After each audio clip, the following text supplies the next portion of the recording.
Trams. Build a vehicle somewhere in between a bus and a train, and you get a real sweet spot of great public transport. For me, I've been fascinated by trams ever since my first trip to Blackpool as a kid, where I used to sit for hours in the hotel room window and watch the single and especially double-decker heritage trams glide up and down the promenade. I still think the zapping noise of those wires is one of my favourite sounds in the world. Trams, like those in Blackpool, were the ultimate form of urban transport in the first half of the 20th century. Cheaper than trains and faster than omnibuses, almost every major town or city in Britain had its own network of electric tram lines, including the Tyneside area, which was served by a range of municipal tram companies operating hundreds of tramcars across the entire sprawling metropolitan area at the network's peak. But we all know the story of what happened next. From the Second World War onwards, almost every city in the world ripped up their tracks and scrapped their trams in favour of motorbuses and private cars. Until, decades later, someone in France decided, actually, we did have something good there after all, didn't we? And a bunch of places started building them all over again. A trip to any major European city will quickly show you why these modern second-generation tram/light rail systems are so popular. But we'll get to that soon enough. I want to talk about why we need to bring trams back to Tyneside.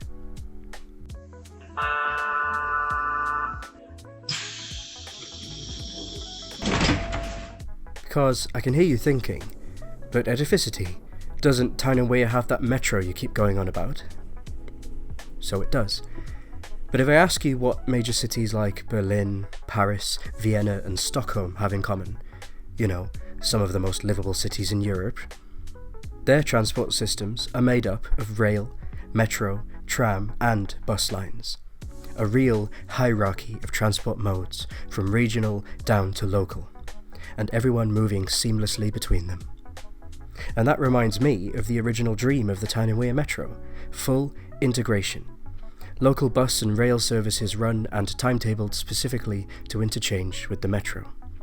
A dream that was ruined by deregulation and privatisation at the end of the last century.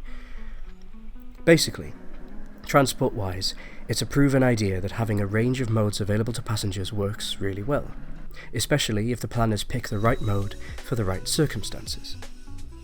And now we can finally get into the meat of the topic. The metro forms the backbone of the region's transport because it can move the highest capacity of passengers.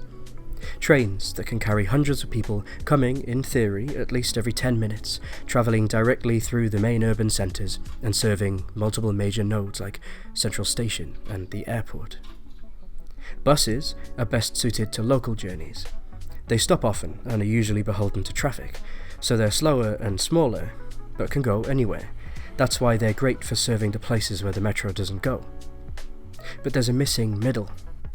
When planned well, trams sit in the sweet spot where they have a bigger capacity than a bus, have more space and are quieter and more comfortable because they're electric and run on rails. And if they have their own right of way, they're much more reliable than buses.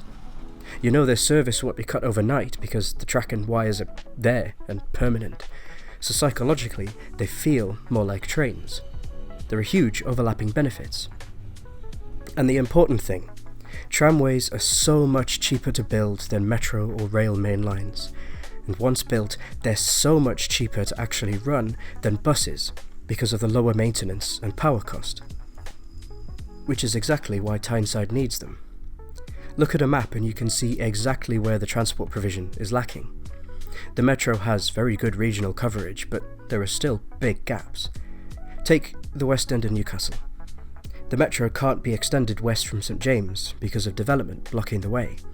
And even then, geologically, tunnelling in this part of the city would be extra expensive, difficult and disruptive. But rush hour traffic is a nightmare, and every single bus gets stuck in it somewhere, day in, day out. So the solution surely must be a tram line. A transport right-of-way that can carry much higher numbers of people to and from a densely populated area that would see a big reduction in the number of cars on the road as a result. And all for so much less money than a metro line. The environmental benefits are clear. reliability would be better, and you only have to visit a tram city to see that trams actually improve their urban environments. Rights of way make streets cleaner and more attractive. You can have nicely designed stops, stretches of green track, even wireless areas, say in the historic centre, like they've done in Birmingham. So, you're asking where I would run a tram line on Tyneside. Well, I don't have the data or experience to tell you what the best route would be. An easy way to pick one is simply to upgrade to the most heavily used bus routes, but I don't know for sure which those are. What I can do is look at linking up populated areas that don't have any rail provision right now, so, theoretically, I would run a line along the West Road into the city centre. Scotswood Road should get metro service, so I think this would be a great way of covering a wide area. And you could even turn the tram south down to the river and cross the old railway bridge to Blaydon if you really wanted. In the city centre, the line would turn along Gallagher and onto an otherwise pedestrianised Blackett Street, then down Pilgrim Street and across the Tyne Bridge, which used to carry trams, and since it's being renovated right now, this would be the perfect time to make sure it can do so again. Then, the line would carry on south into the swathe of Gateshead that doesn't have rail, down past the Queen Elizabeth Hospital. And I'd personally take it past Wreckington and down to terminate at the Angel of the North, because I think that would be cool. Almost all of this route would be street running, but ideally with separate right-of-way and signal priority. That's what I'd do if you asked me, but I'd obviously trust the experts to know better if the time came.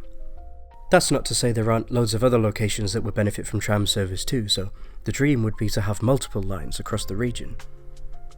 And the other cities too. But, time for a cold dose of reality. The sad truth is that something like this is exceedingly unlikely to get built. Funding for transport projects in the north is sparse and small, which is why the metro isn't getting extended anytime soon. But this is wrong. Electric rail-based public transport is the only way for the region to meet its environmental targets and get people to give up their cars. It's the only way to provide efficient, affordable, reliable transport options, and the only way to avoid being left behind by our contemporary cities in Europe and beyond, in terms of quality of life and economic outlook. Yes, we're incredibly lucky to have what transport we have. Leeds can't even get a tram. But I'm sick of forcing myself to think like that. We can, and we should, be doing so much better. And part of that is bringing trams back to Tyneside.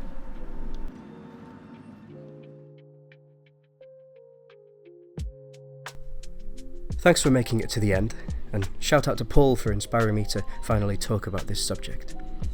If you're interested in seeing what my dream transport map of the region would look like, make sure you're subscribed and have notifications on. Have you visited a city that has trams? Which is your favourite and why? Let me know. I'll see you next time.